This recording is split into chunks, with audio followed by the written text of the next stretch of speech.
Sabadi, mesdames et messieurs, bonsoir. Merci de nous rejoindre pour cette édition en français de la TNL. Aujourd'hui, nous sommes lundi, le 13 février 2017. Commençons tout de suite par la capitaine championne des 6e Jeux scolaires nationaux.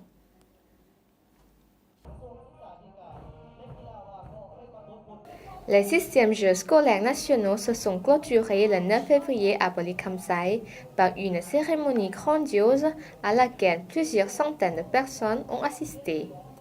La capitaine Vientiane se retire glorieuse de ces Jeux scolaires nationaux avec un total de 26 médailles d'or, 23 d'argent et 29 de bronze.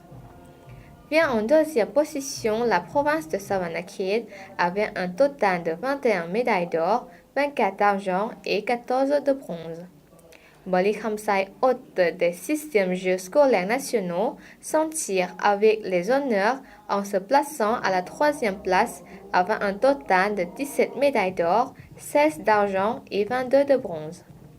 Les 6e Jeux scolaires nationaux ont réuni au total 2109 athlètes venus des 17 provinces et de la capitale.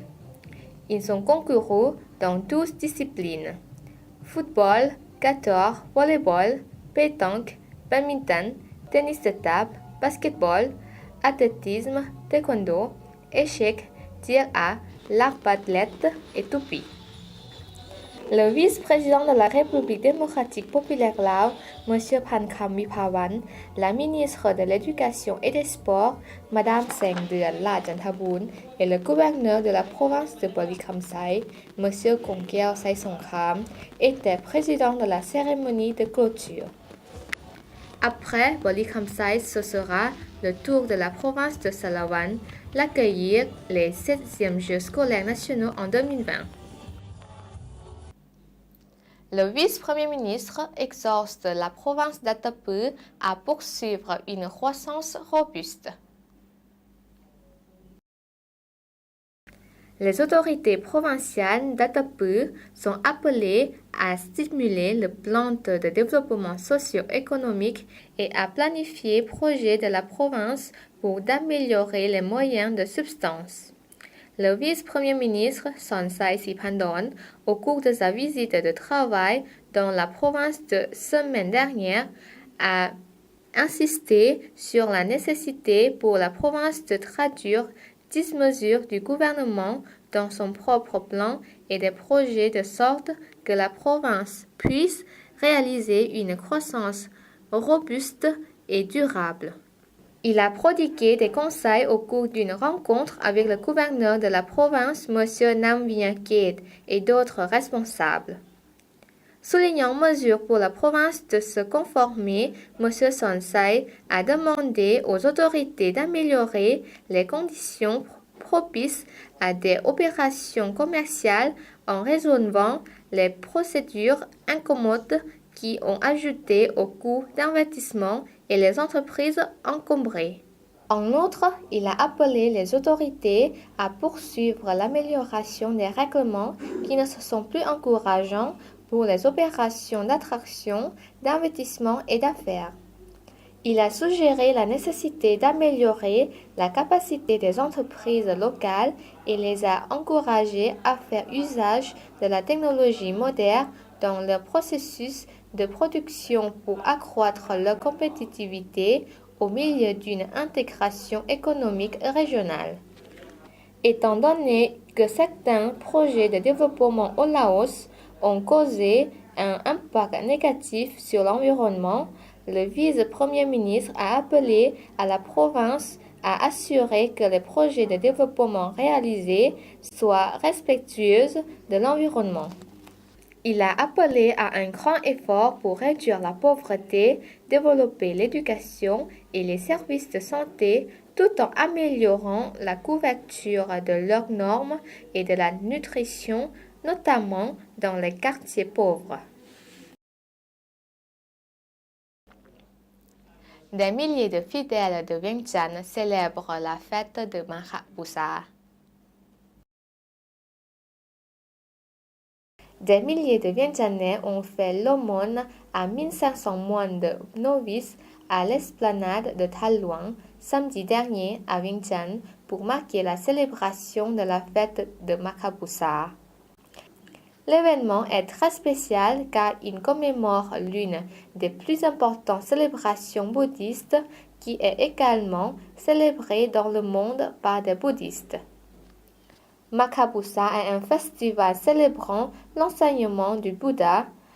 À côté des aumônes, de nombreuses activités ont été organisées permettant plus de possibilités pour les gens de faire du mérite comme des dons d'argent, de la nourriture et les offrandes. L'événement a été organisé par l'Union des bouddhistes Lao en coopération avec le Front Lao d'édification nationale en présence du maire de la capitale, Silavong Kutpaitun. Le Makabusa est l'une des fêtes bouddhistes les plus importantes qui tombe le jour de la pleine lune du troisième mois du calendrier lunaire coïncidente cette année au 11 février. Il se réfère au culte qui se déroule en ce moment dans lequel le Seigneur Bouddha récita le Ovada Patimokkha, les enseignements fondamentaux à ces disciplines.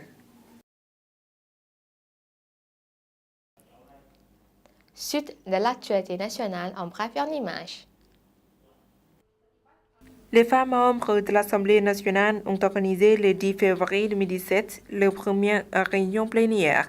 La séance s'est déroulée en présence de Mme Sisaluddin Munson, vice-présidente de l'Assemblée nationale, de Mme Tatsapon Sengsulia, présidente du comité des femmes députées et des femmes députées de 18 circonscriptions.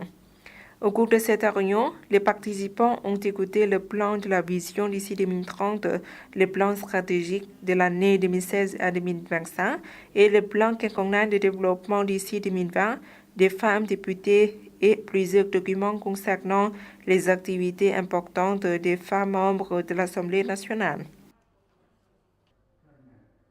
Conformément au décret du comité du parti de l'organisation de l'inspection de l'État sur la remise des cartes des membres du parti, le 10 février 2017 à Vientiane a eu lieu la troisième cérémonie de remise des cartes des membres du parti à 21 fonctionnaires de l'organisation de l'inspection de l'État, dont 7 femmes. Ces cartes ont été remises par M. Ken Lovansai, secrétaire adjoint du comité du parti et vice-président de l'organisation de l'inspection de l'État en présence des cadres concernés. Un mémorandum relatif au projet de construction d'un bâtiment de vérification du standard de véhicule a été signé le 9 février 2017 à Vientiane. Le signataire était M. Suksavat Sihapanya, chef du département de normalisation et de mesures du ministère des Sciences et de la Technologie, et M. Salangsai Sanyutapong, directeur général de l'entreprise Lao United Mercury Group, en présence de M. Bovien Kamungdala, ministre des Sciences et de la Technologie et des cadres concernés.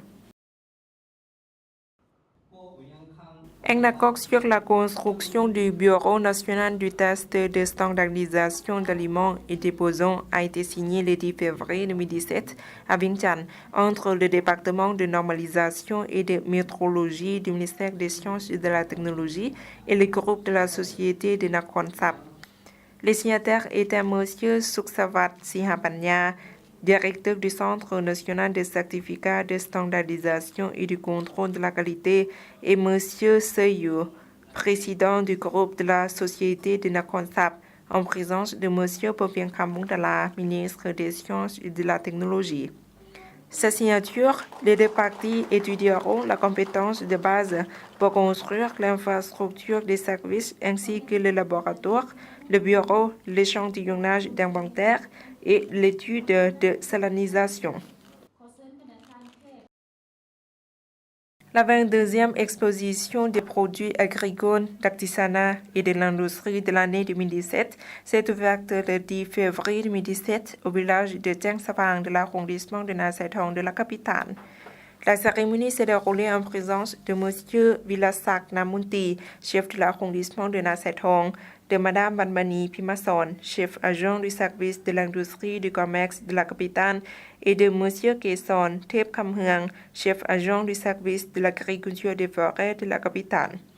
Cette exposition compte de 321 boutiques ainsi que des produits ODOP de cet arrondissement et d'autres arrondissements, de produits d'exemplaires des familles des habitants de 54 villages de l'école d'artisanat et des ateliers de meubles de l'arrondissement de Nasaithong. Le 11e festival d'éléphants à Sanyapuli. Reportage. Un 11e festival d'éléphants en 2017 se déroulera officiellement du 17 au 19 février à Sanyapuli.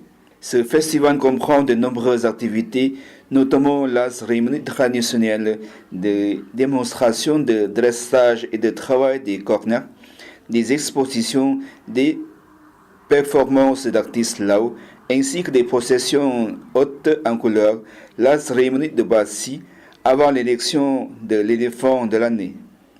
Plus de 70 éléphants seront présents lors du festival. L'ancien nom de Laos signifie le million d'éléphants, mais le pays était appelé ainsi il y a bien longtemps. Le festival est une fête relative aux éléphants et à la promotion du tourisme et à la culture traditionnelle. Cette fête est une activité prioritaire locale qui a eu lieu toutes les années. Le festival d'éléphants considère comme une fête du tourisme de cette province depuis en 2012. Voilà, c'est la fin de cette édition. Toute l'équipe vous remercie pour votre fidélité. Pour voir ou revoir nos reportages, rendez-vous sur la page internet du journal français de la TNL. Au revoir.